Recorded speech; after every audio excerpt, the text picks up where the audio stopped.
Ghana Christian International High School, and we urge you all to subscribe to His Gov TV. Thank you. Hello there, you're welcome to His Gov TV. Before I begin with whatever that we are going to do today, I would like to remind you to subscribe to the channel, support us. If you have already subscribed, thank you very much for your support. If you have not done so too, please click on the subscription button at the down there, and please support us. If you're also experiencing blur, if you don't see the text well, kindly click on the device, the screen, if you're using phone, and then you look, there is a round thing at the top there. Click on it, and then you see some options there. Choose the high resolution for your video to be able to read well whatever that we have here for you. So today we are looking at the role of traditional rulers in the indirect rule system. Okay, the role of traditional rulers in the indirect rule policy. You recall in our previous lesson, we did look at the reasons why the educated elite opposed the indirect rule system.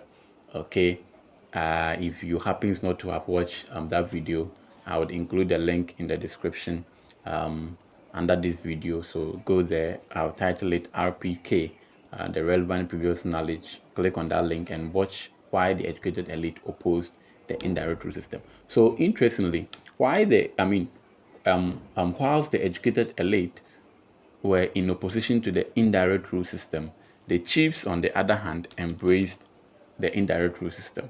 Okay, and so today we are going to look at the reasons why the chiefs embraced the indirect rule system. And mainly they embraced it because of the role that they played in the indirect rule system. Whilst the educated elite opposed the policy, the chiefs embraced it. And I'm saying that they embraced it because of the role that they played.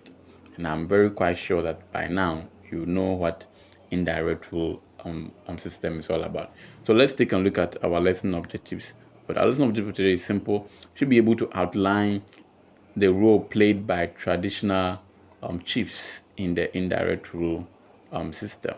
So what role were these traditional chiefs playing in the indirect rule system, and why did they even accept to actually accept the policy of indirect rule? And basically that is what we are going to look at. Good. So let's begin with our lesson for today. So the role of traditional rulers in indirect rule system.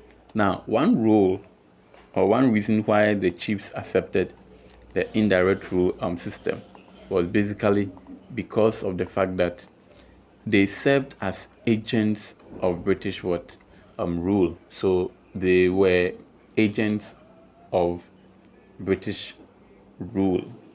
Agents in the sense that they serve as a link, okay, between the British of colonial administration as well as the local people. Okay, so they were to carry on policies that the British would draft for the local people. So they were the ones who would make sure that these policies were implemented in the local level. Okay, that is why they served as a link. So whenever the British introduce any policy, it is these chiefs who ensures that the policy is implemented at the local level. And so because of this, the British then decided to recognize and strengthen the local institutions or the local traditional institutions.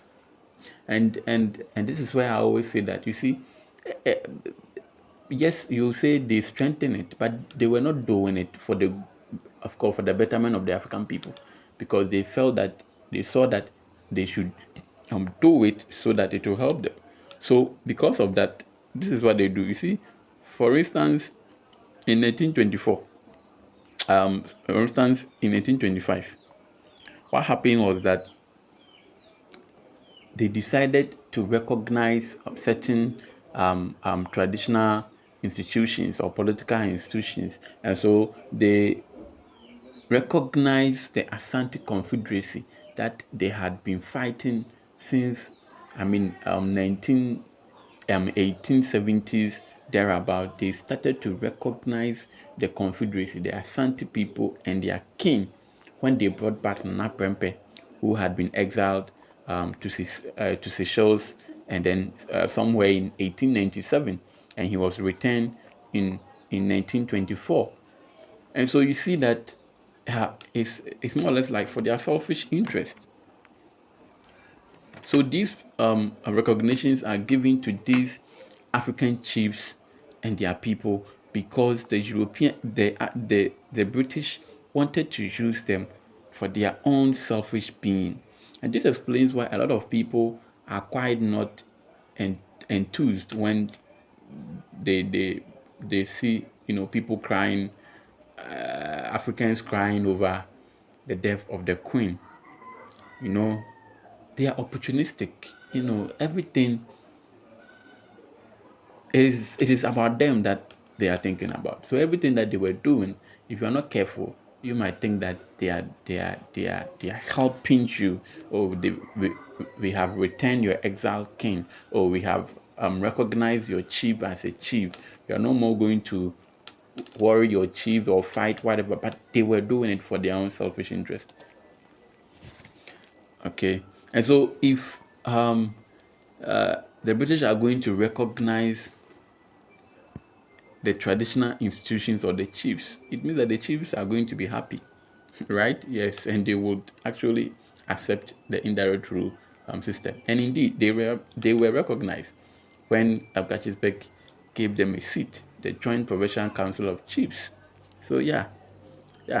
Now the next role that the traditional rulers played was the collection of taxes. So they also collected taxes on behalf of the British. Okay, so the chiefs had control over local treasuries that were set up. So treasuries were set up locally, and the treasuries received fines and fees from the local courts. So the local courts that were established, when you go and steal somebody's coat and you are taken there and you are being fined, the amount of money that you are being fined, the chiefs will pay them in the treasuries. Okay, now some of the revenue in the treasuries were sent to the government coffers, whilst the chief also kept the other ones for other works like roads, sanitation, markets, and also pay the salary of the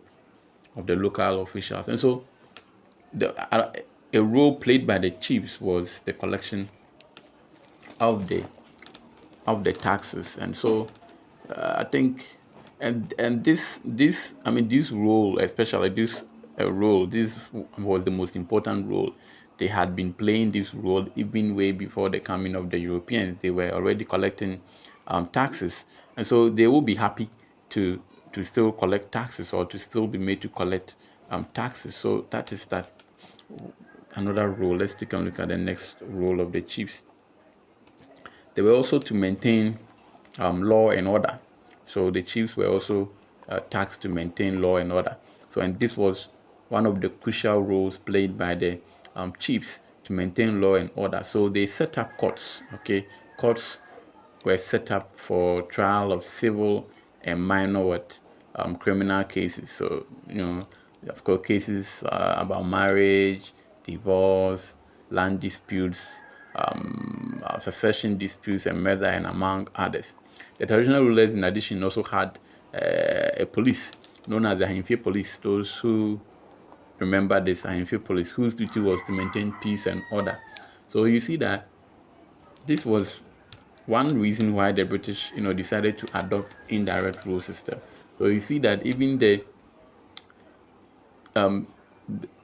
security of the people were all in the hands of the people. You understand? So this police system the Ahimfie police. We call them palace police. Ahimfie police means palace police. So they were police, or they were guards which were employed by the chiefs, and they came from the the the palace. And we know there are so many people who served in the palace. So I mean, you could be an Ahimfie police without being paid. But had the British adopted a direct rule system, they would have employed people in the police system to police the people and all of that, and the money was going to be more. So this explains why they said a greater part of the financial obligations are going to be on the people and the chiefs. So you establish your own court. You, the chief, will be you'll be judged in there. Nobody will pay you. You should get your own policemen and all of that. So you see how the British managed to take away that burden, all this burden away from them. Okay, so yes, they were to establish law and order. Again, they also were made to establish native courts.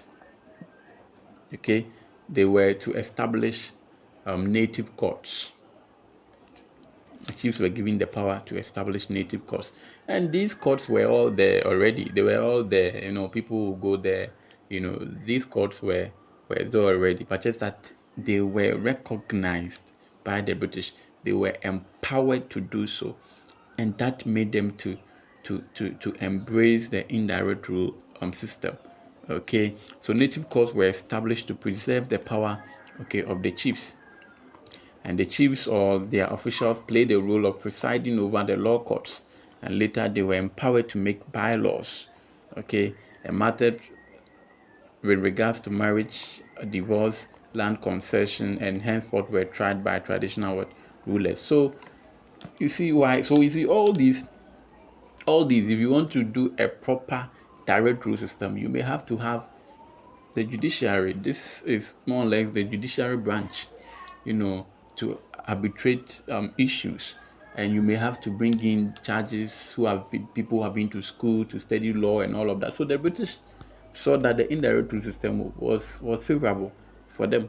They were not going to spend much. And looking at this situation, the chiefs being empowered to establish their own court and preside over these issues meant that the British were no more going to concern themselves with this.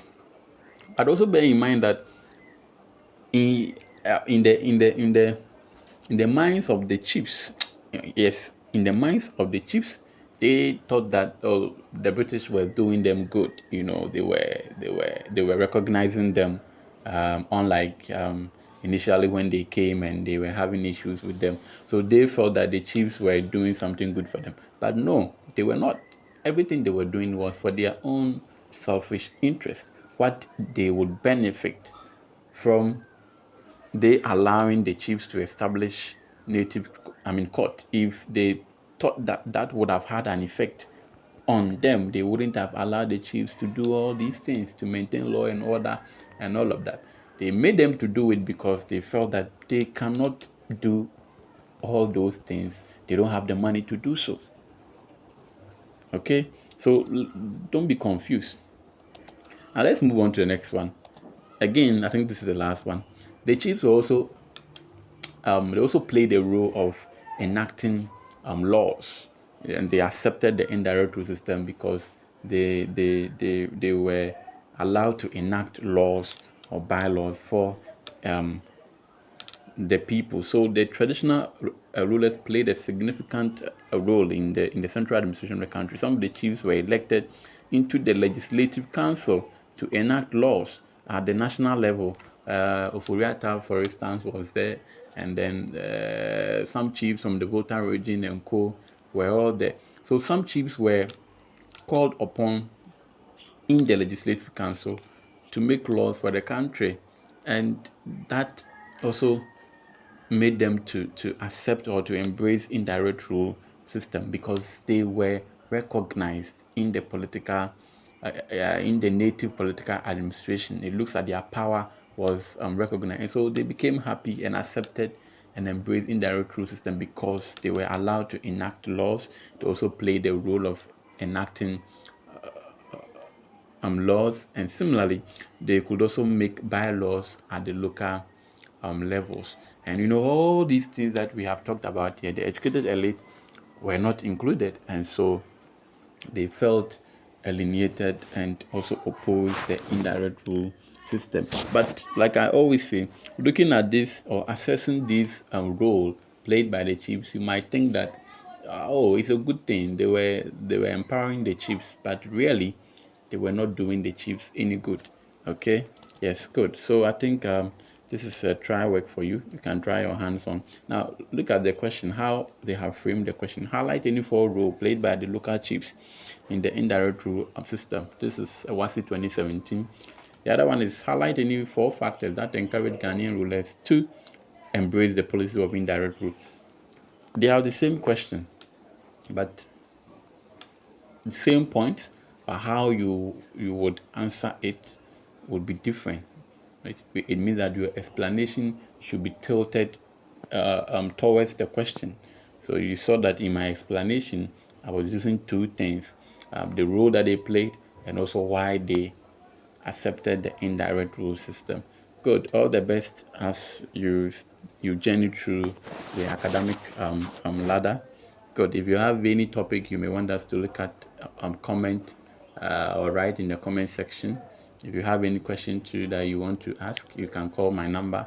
It's on the slides, so you can search for it, and then I'll be happy to respond to you.